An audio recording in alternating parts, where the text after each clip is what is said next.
الحمد لله رب العالمين والصلاة والسلام على سيد الأنبياء والمرسلين وعلى آله وأصحابه أجمعين، أما بعد، فقد قال الله تبارك وتعالى في كلامه العزيز: أعوذ بالله من الشيطان الرجيم، بسم الله الرحمن الرحيم. لقد كان لكم في رسول الله أسوة حسنة. وقال النبي صلى الله عليه وسلم: تركت فيكم أمرين لن تضلوا ما تمسكتم بهما، كتاب الله وسنة رسوله، أو كما قال عليه الصلاة والسلام. صدق الله مولانا العلي العظيم وصدق رسوله النبي الكريم، ونحن على ذلك لمن الشاهدين والشاكرين، والحمد لله رب العالمین. عزیزان محترم، بزرگوں اور نوجوان ساتھیوں، یہ جو آیت کریمہ اور اللہ کے نبی صلی اللہ علیہ وسلم کا ایک فرمان مبارک آپ حضرات کے سامنے پڑھا گیا ہے، دونوں کا تعلق براہ راست ہم سب کے ہادی و رہبر، امیر و مرشد، محسن اعظم حضرت محمد مصطفیٰ صلی اللہ علیہ وسلم کی حیات طیبہ سے ہے. اللہ تعالیٰ نے اس آیت میں مسلمانوں کو زندگی گزارنے کے لیے ایک ڈھنگ اور طریقہ بتایا ہے، دنیاوی زندگی کے لیے ایک نمونہ مقرر کیا ہے، فوز و فلاح کا ضامن ایک حسین فارمولہ عطا کیا ہے. اس آیت میں اللہ کے نبی صلی اللہ علیہ وسلم کی قابل تقلید زندگی کو مسلمانوں کے لیے آئیڈیل بتایا گیا ہے، اور یہ اشارہ کر دیا گیا ہے کہ اے لوگو، اگر کامیابی و کامرانی چاہتے ہو، تمہارے اندر ہدایت و روشنی کی طلب ہے، امن و سلامتی کی خواہش ہے، طہارت و تقوی کی تمنا ہے، عزت و شرافت کی چاہت ہے، تو نبی کریم علیہ الصلاۃ والسلام کی روشن زندگی کو اپناؤ، حیات نبوی کے ہر گوشے کو اختیار کرو، آپ کے ہر فرمان کو سینے سے لگاؤ، نبی کے تمام ارشادات کو اپنی آنکھوں پہ بٹھاؤ، اور سنت نبوی کو اپنی زندگیوں میں داخل کر کے ساری دنیا کے سامنے یہ اعلان کر دو کہ خلاف راہ پیمبر قدم جو بھی اٹھائے گا، کبھی رستہ نہ پائے گا، کبھی منزل نہ پائے گا. حضرات گرامی، پوری تاریخ اسلام گواہ ہے. تاریخ کو اٹھا کر دیکھ لیجئے کہ جس وقت آپ صلی اللہ علیہ وسلم نے اس دنیائے رنگ و بو میں آنکھیں کھولی، پوری دنیا تاریکی و ظلمت کے گھٹا ٹوپ اندھیرے میں ڈوبی ہوئی تھی، کفر و شرک برسر اقتدار تھا، جہالت و لا علمی کا دور دورہ تھا، الفت و محبت نام کی کوئی چیز نہیں تھی، وحشت و بربریت اپنے عروج پر تھی، انسان کے خون کا پیاسا تھا، قتل و غارت گری کا بازار گرم تھا، اور ایسا محسوس ہو رہا تھا کہ اب اس دنیا میں ہدایت اور روشنی کا سورج طلوع نہیں ہوگا، اس کائنات کا بحران ختم نہیں ہوگا، اس دنیا کو انسانیت کا درس نہیں ملے گا، اور ہمیشہ کے لیے لوگ آداب انسانیت سے محروم ہو جائیں گے.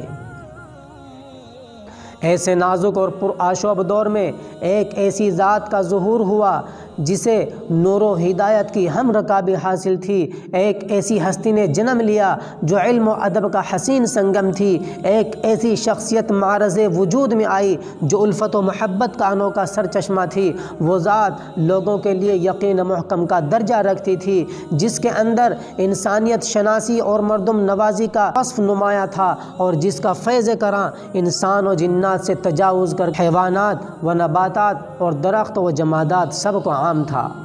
چنانچہ آپ کے آتے ہی ظلمت و تاریکی کافور ہو گئی، کفر و شرک کا خاتمہ ہوا، جہالت و ناخواندگی نے راہ فرار اختیار کی، رشد و ہدایت کا نیا دریا روا ہوا، انسانوں کو حق تلفی کی جگہ ایثار و قربانی کی تعلیم دی گئی، اس خزاں رسیدہ چمن کو بہار نو نصیب ہوئی، انسان کو آداب زندگی کا حیات آفری پیغام دیا گیا، اور دیکھتے ہی دیکھتے پورا عالم تہذیب و تمدن، فکر و نظر اور علم و ادب کا گہوارہ بن گیا. صحنے چمن کو اپنی بہاروں پہ ناز تھا، صحنے چمن کو اپنی بہاروں پہ ناز تھا، وہ آ گئے تو ساری بہاروں پہ چھا گئے. اور دنیا نے دیکھا کہ جو لوگ اس دامن ہدایت سے وابستہ ہوئے وہ زندہ جاوید ہو گئے۔ جنہوں نے اس مکتب فکر میں تعلیم پائی وہ نبی پاک علیہ السلام کے سچے جانشین کہلائے۔ جن لوگوں نے اس آستانے کو مضبوطی سے تھامے رکھا وہ رضی اللہ عنہم ورضوا عنہ کے بشارت آمیز القاب سے نوازے گئے۔ یہی وہ در تھا جسے پکڑنے کے بعد ابو بکر صدیق کہلائے۔ یہی وہ در تھا جہاں سر جھکانے کے بعد عمر کو فاروق اعظم کا خطاب ملا۔ یہی وہ بارگاہ تھی جہاں سے عثمان کو ذو النورین کا لقب ملا۔ یہی وہ فوجی چھاونی تھی جس نے علی کو اسد اللہ کے نام سے یاد کیا۔ پوری دنیا جانتی ہے کہ جو دربار رسالت سے جڑے وہ آسمان علم و عمل کے درخشاں ستارے بن گئے، زہد و قناعت اور صبر و توکل کے امام بن گئے۔ انہیں دربار رسالت سے اصحابی کالنجوم کی بشارت ملی، دنیا اور آخرت دونوں میں کامیابی و سرخ روئی کی ضمانت دی گئی۔ اور ایسا کیوں نہ ہوتا؟ اللہ نے تو آپ کو اسی کام کے لیے ہی بھیجا تھا۔ انسانوں کی رشد و ہدایت آپ کا مشن تھا، انسانیت نوازی اور رجال سازی آپ کا طرۂ امتیاز تھا۔ ایک موقع پر آپ نے ارشاد فرمایا بعثت لأتمم مکارم الاخلاق، کہ میں اخلاق کے محاسن اور اس کی خوبیوں کی تکمیل کے لیے اس دنیا میں آیا ہوں۔ قرآن کریم نے بھی آپ کی ہمدردی و غمگساری اور تواضع و انکساری کا نقشہ ان الفاظ میں کھینچا ہے وَلَوْ كُنْتَ فَظًّا غَلِيظَ الْقَلْبِ لَانفَضُّوا مِنْ حَوْلِكَ، کہ اگر آپ بدخلق اور سخت دل ہوتے تو مومنین آپ کے دربار عالی سے کٹ جاتے، ان کا تعلق آپ سے ختم ہو جاتا۔ لیکن اللہ نے تو آپ کو خلوص و وفا کا پیکر اور ایثار و قربانی کا خوگر بنا کر بھیجا تھا۔ امت کی اصلاح میں آپ نے اپنی پوری توانائی صرف کر دی، انسانوں کو راہ راست پر لانے کے لیے ہر طرح کے مصائب کا سامنا کیا، لوگوں کی بھلائی کے لیے آپ نے دنیا کے ہر ظلم و ستم کو برداشت کیا، لیکن کبھی اپنے مشن سے پیچھے نہیں ہٹے۔ اس دنیا کا دستور رہا ہے کہ جو بھی یہاں آیا اسے ایک دن جانا ہے، جس نے بھی یہاں آنکھیں کھولی اسے ایک دن اس دنیا کو چھوڑ کر کے اپنے رب کے بارگاہ میں حاضری دینی ہے۔ اس دنیا میں کسی انسان کے لیے ہمیشگی اور دوام نہیں ہے، کسی بھی بشر کو یہاں خلود اور ابدی بقا حاصل نہیں ہے، بلکہ ہر شخص کو موت کا مزہ چکھنا ہے، ہر ذی روح کو موت کی سنگلاخ وادی سے گزرنا ہے۔ اور ہمارا عقیدہ ہے کہ اللہ کے رسول علیہ السلام بھی انسان تھے، آپ کے اندر بھی بشریت کا خمیر تھا، اس لیے آپ کو بھی یقین تھا کہ ایک دن مجھے یہ دنیا چھوڑ کر جانی ہے، اس کائنات سے پردہ کرنا ہے، اس عالم فانی سے رخت سفر باندھ کر عالم بقا کی طرف جانا ہے۔ چنانچہ جس طرح ہر بڑا اپنے چھوٹوں کے لیے کچھ نصیحتیں کر جاتا ہے، ہر ذمہ دار اپنے ماتحتوں کو اہم ہدایات دے جاتا ہے، باپ اپنے بیٹوں کو وصیتیں کر جاتا ہے، پیر اپنے مریدین و متوسلین کے لیے کچھ فرمان جاری کر جاتا ہے، ٹھیک اسی طرح اللہ کے رسول نے بھی اس دنیا سے جاتے وقت کچھ نصیحتیں فرمائی ہیں، اپنی امت کو دو باتوں کی وصیت فرماتے ہوئے اس دنیا سے تشریف لے گئے ہیں۔ اپنے بعد لوگوں کی رشد و ہدایت کے لیے آپ نے انہیں دو فارمولے عطا کیے ہیں اور اس دنیا سے جاتے جاتے ان پر عمل پیرا رہنے کی تاکید و تلقین فرمائی ہے۔ آپ نے ارشاد فرمایا ترکت فیکم امرین لن تضلوا ما تمسکتم بہما کتاب اللہ و سنت رسولی، کہ اے لوگو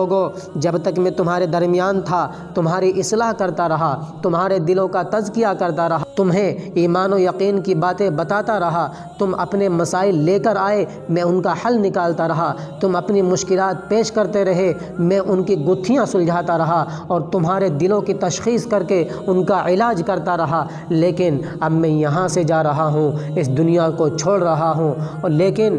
یہ مت سمجھنا کہ میں یہاں سے اسی طرح چلا جاؤں گا، بلکہ میں تمہارے لیے دو چیزیں چھوڑ کر جا رہا ہوں اور دو چیزیں تمہارے حوالے کر کے جا رہا ہوں، دو امانتیں تمہارے سپرد کر کے جا رہا ہوں۔ وہ دو امانتیں کیا ہیں؟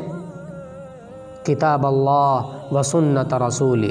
قرآن و سنت کی شکل میں دو چراغ تمہارے لیے جلا کے جا رہا ہوں، جب تک تم ان کی حفاظت کرو گے صراط مستقیم پر قائم رہو گے، جب تک انہیں اپنائے رہو گے زیغ و ضلالت سے محفوظ رہو گے، جب تک انہیں سینے سے لگائے رکھو گے فتح و کامرانی تمہارے ہاتھ اور تمہارے پیروں کو چومے گی جب تک انہیں مشعل راہ بنائے رہو گے میرا اسوائے حیات تمہاری زندگیوں میں باقی رہے گا۔ اے لوگو، کل میرے بعد ان دو چراغوں سے اپنے ایمان کو منور کرنا، قرآن و سنت سے اپنی زندگی کو سنوارتے رہنا۔ یہ دو نسخے ہیں، یہ دو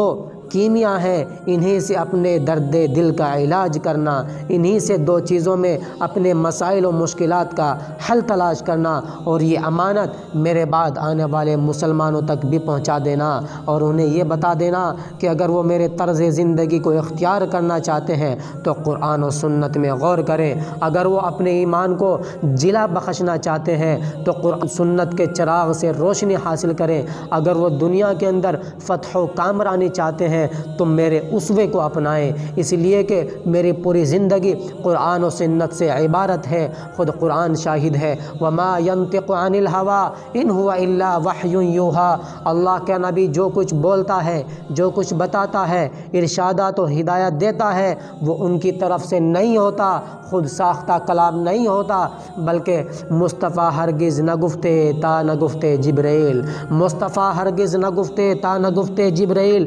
جبرائیلش ہم نہ گفتے تا نہ گفتے پروردگار۔ اللہ کے نبی جو کچھ بولتے ہیں، جو کچھ بتاتے ہیں، اس میں جبرائیل کا واسطہ ہوتا ہے، اور جبرائیل بھی حکم خداوندی کے بغیر اپنی زبان نہیں کھول سکتے۔ قرآن سے پوچھئے، قرآن کریم متعدد مقامات پر آپ صلی اللہ علیہ وسلم کے اخلاق حسنہ اور اوصاف حمیدہ کا تذکرہ کرتا ہے۔ حضرت ابراہیم علیہ السلام نے انہی اوصاف کے حوالے سے اللہ تعالیٰ سے آپ کو مانگا اور بارگاہ خداوندی میں عرض کیا، ربنا وابعث فیہم رسولا منہم یتلو علیہم آیاتک ویعلمہم الکتاب والحکمہ ویزکیہم انک انت العزیز الحکیم، کہ اے کائنات کو بنانے والے، اے بنی آدم کو عدم سے وجود میں لانے والے، ان لوگوں کو ایک ایسا رسول عطا کیجئے، ان کے درمیان ایک ایسے نبی کو بھیجئے جو ان کا ہم قوم ہو، ان کا ہم زبان ہو، جن کی زندگی ان کے معاشرے سے ہم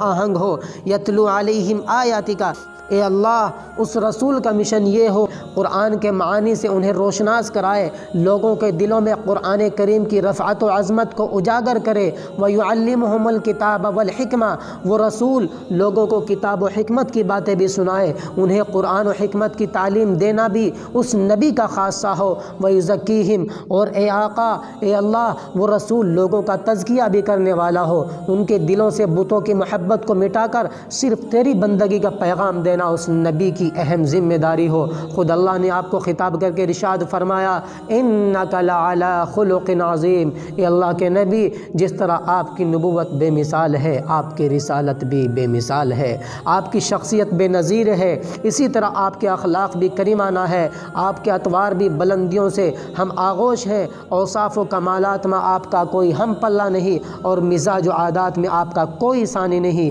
آپ صلی اللہ علیہ وسلم کے انہی اوصاف کو قرآن کریم نے ایک دوسری جگہ ان الفاظ میں بیان کیا ہے، رسولا یتلو علیکم آیات اللہ مبینات لیخرج الذین آمنوا وعملوا الصالحات من الظلمات الی النور، کہ اے لوگو اللہ نے ایک ایسا رسول مبعوث فرمایا ہے، ایک ایسے نبی کو حیات بخشی ہے جو تم کو اللہ کی واضح آیتیں پڑھ کر سناتا ہے، اور اس کا مقصد یہ ہے کہ مومنین صالحین کو تاریکی و ظلم عمیق گاروں سے نکال کر ہدایت اور روشنی کے وسیع و عریض سبزہ زاروں میں لا کر کے کھڑا کر دے۔ یہ آیتیں ہمیں جھنجھوڑ رہی ہیں، ہمارے کانوں کو آوازیں لگا رہی ہیں، ہمارے قلوب پر دستک دے رہی ہیں، ہماری غفلت و لاپرواہی پر ماتم کرتے ہوئے ہمیں یہ احساس دلا رہی ہے کہ اے لوگوں، نور و ہدایت کا ایک ہی راستہ ہے، موسم بہار کی تازگی اور مسرت و شادمانی کے حقیقی وصول کا صرف ایک ہی ذریعہ ہے، محکومی و غلامی سے نجات اور لطف حیات کا ایک ہی نسخہ ہے، اور وہ صرف اور صرف رسول پاک صلی اللہ علیہ وسلم کا اسوہ حسنہ ہے۔ آج پوری دنیا کے اندر جو حالات آئے ہوئے ہیں وہ ہماری بدعمالیوں اور رسول اکرم صلی اللہ علیہ وسلم کے اسوے کو چھوڑنے اور اس کو ترک کرنے کا نتیجہ ہے۔ سامعین کرام، آج ہمارے درمیان اللہ کے رسول تو موجود نہیں ہیں، براہ راست ہم آپ سے استفادہ نہیں کر سکتے، لیکن آپ کا اسوہ حسنہ، آپ کے زندگی کے جینے کا طریقہ اور آپ کا نمونہ عمل ہمارے لیے آج بھی مشعل راہ ہے۔ قرآن کریم ہمارے لیے ذریعہ ہدایت ہے، احادیث نبویہ ہمارے لیے درس عبرت ہے۔ ہمیں ان سے روشنی حاصل کرنا چاہیے۔ دین کی نشر و اشاعت کے سلسلے میں آپ کی محنتوں اور مجاہدوں سے سبق لینا چاہیے اور غور کرنا چاہیے کہ جب دین پھیلانے کی وجہ سے آپ کو اذیتیں دی گئی، آپ نے صبر کیا، احقاق حق اور ابطال باطل کے لیے آپ کو ستایا گیا، آپ نے برداشت کیا، لوگوں کو انسانیت سکھانے اور انسان بنانے کے جرم میں آپ پر پتھر برسائے گئے، آپ نے ہنس کر اسے قبول کیا۔ نبی کریم علیہ الصلاۃ والسلام نے تبلیغ دین کی راہ میں ہر طرح کی صعوبتیں برداشت کی، مگر برابر اسلام کی ترویج و اشاعت کرتے رہے، ہر موڑ پر لوگوں کو بلاتے اور سمجھاتے رہے، ہر موقع پر انہیں دین سے آگاہ کرتے رہے۔ اے مسلمانوں، اگر آج اسلام اپنانے کی وجہ سے ہمیں ستایا جائے، دین پر عمل کرنے کے جرم میں اذیتیں دی جائے، تحفظ اسلام کی خاطر ہمیں مارا جائے، اعلاء کلمت اللہ کی راہ میں ہمیں گرفتار کیا جائے، تو اللہ پر بھروسہ کر کے ہمیں صبر کرنا چاہیے، ہمیں ہمت نہیں ہارنی چاہیے اور یہ سوچ کر برداشت کرنا چاہیے کہ اللہ ایک دن اسی دین کی خاطر حضرت خباب کو جلتی ہوئی ریت پر گھسیٹا گیا تھا، حضرت بلال کو دہکتے ہوئے انگاروں پر لٹایا گیا تھا، سلمان فارسی کو مارا گیا تھا، اور سب کچھ سہ کر ظلم و ستم کو برداشت کر کے، کفار ہر ظلم و ستم برداشت کر کے انہوں نے اللہ کے نبی کا کلمہ پڑھا تھا، حب نبوی کا نعرہ لگایا تھا۔ اے اللہ، ہم بھی انہی کے صفوں میں سے ہیں، رسول کریم علیہ الصلاۃ والسلام کے عقیدت مندوں میں سے ہیں، آقا سے محبت کا دم بھرنے والے لوگوں میں سے ہیں۔ ہم نے عزم کر رکھا ہے کہ دین کی خاطر ہم بھی ہر طرح کی پریشانیاں برداشت کر لیں گے، دنیا کے ہر چیلنج کا مقابلہ کریں گے، حفاظت اسلام کے لیے ہم اپنی جانیں تو دے دیں گے، لیکن رسول پاک علیہ الصلاۃ والسلام کے اسوہ حسنہ کو نہیں چھوڑیں گے، آپ کی تعلیمات کو فراموش نہیں کریں گے، قرآن کی ہدایت کو نہیں بھلائیں گے، قرآن کو ہم اپنی زندگیوں میں داخل کریں گے اور سنت نبویہ کو حرز جان بنائیں گے۔ خوشی اور غمی ہر موقع پر قرآن کا اعلان، آپ صلی اللہ علیہ وسلم کا فرمان ہی ہمارے لیے نمونہ حیات اور طریقہ زندگی ہوگا۔ اللہ تبارک و تعالی ہم سب کو عمل کرنے کی توفیق عطا فرمائے اور اپنے حبیب کے اسوہ حسنہ کو ہماری زندگیوں میں داخل فرمائے۔ وآخر دعوانا ان الحمد للہ رب العالمین۔